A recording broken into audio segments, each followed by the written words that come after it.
There's only one sports question a new or novice fan needs to be able to answer. Who's your team? Having an answer to that question will get you into a sports conversation because there is always a story behind who you're cheering for.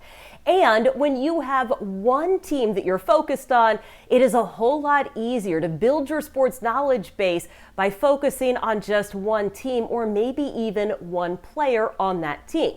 Look, there are 32 teams in the NFL, as an example. That's a lot of information to try to take in, but if you determine that you are a Seattle Seahawks fan, well, now I can focus on one team and I don't care so much about the other 31 teams. Now, it does not matter which team you choose, but to make this as easy as possible, I would make sure that it aligns with your objective. So why are you becoming a sports fan in the first place?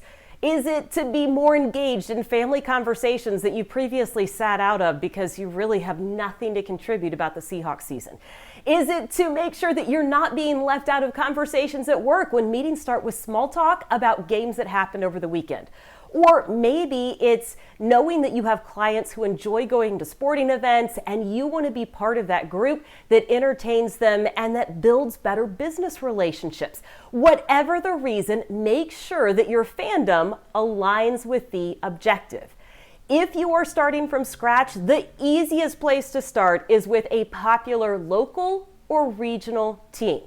That's because the news is going to come to you. You are not going to have to go searching for what's happening because you're going to see it come across on Twitter, in sports talk radio, newspapers, and the conversation that sports fans are having around you.